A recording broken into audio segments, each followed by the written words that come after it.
Ready for some chaos? Meet the villains who don't just cause trouble, they live for it. Get ready for power, manipulation, and pure destruction. Ahab, the obsession of the sea. Let's start with Captain Ahab, a man consumed completely and utterly by obsession. His mission? To track down a whale, a simple creature of the sea. But no, not for Ahab. Moby Dick is his god, his purpose, his torment. He could have let go, he could have found peace, but what does he do instead?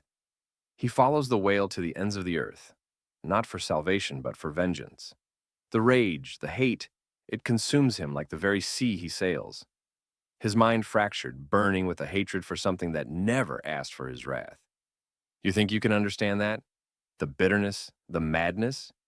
Ahab doesn't just hunt the whale, he hunts himself too. I said, let him cook! Bane, the breaker of Batman. Now, we move to Bane, a man who doesn't just break bones. No, Bane breaks spirits.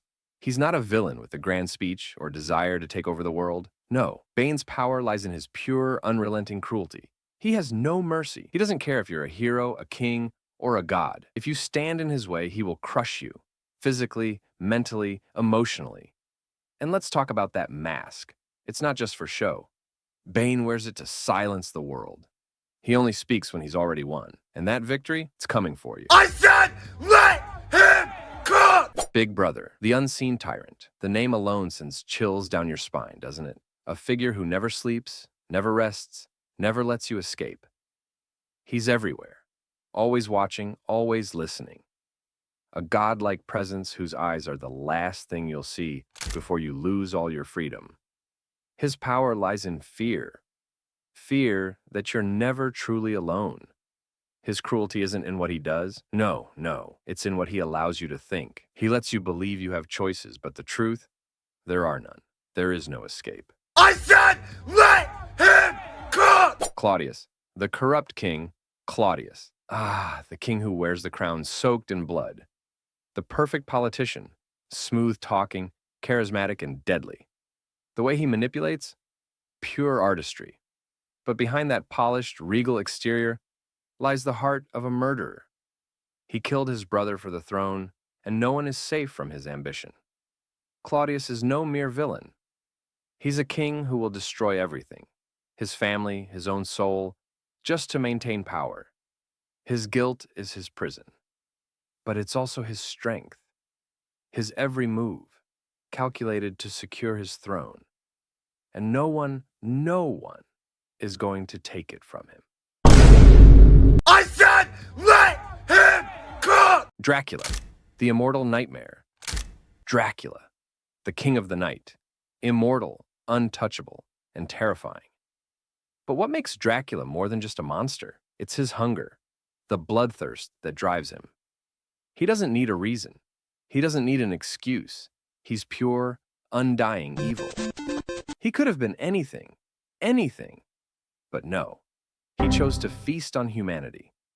And as he grows in power, he spreads his darkness like a plague.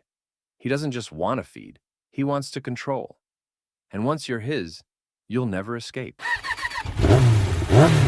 I said, let him cook! Dr. Evil, the comedic villain. Let's lighten it up, shall we? Dr. Evil. Oh yes, this one is pure comedic gold, right? Wrong.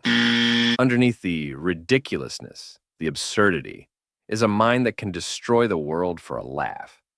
The twisted genius of Dr. Evil isn't in his plans to rule the world. It's in how he plays with everyone around him.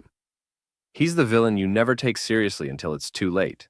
And in his case, it's always too late. He plays a game, but the stakes, they're much higher than you think. I said, let him cook! Frankenstein's monster, the tragic creature. Frankenstein's monster, created by science, rejected by humanity. An innocent, forced to become a monster, hunted for no other reason than his existence. He's not evil by choice. No, he's the creation of human arrogance, left to fend for himself in a world that doesn't care. His torment isn't just physical. It's the torment of rejection, the pain of being cast aside like an object. And in that pain, a monster was born. The real tragedy? The monster was never him. It was us. I said, let him In the last one, Freddy Krueger, the Dream Stalker. Freddy Krueger, the man who doesn't need to touch you to destroy you. All he needs is your dreams, your deepest fears. You think you can escape him? You can't.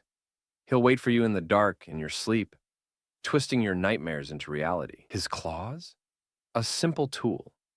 His real weapon? The chaos he creates in your mind. He's the monster in the closet. He's the shadow in the corner of your eye. And when you sleep, Freddy's already there, waiting to claim you. I said, let him cook! These villains, they don't just exist in stories. They live in the darkest corners of our minds, waiting for a moment of weakness. They're not just evil. They're the embodiment of fear, power, and control. Each one of them represents a twisted vision of what happens when power, obsession, and hatred consume a soul. So, I ask you, which of these villains do you fear most? And remember, fear isn't just for fiction. It's all around us, everywhere.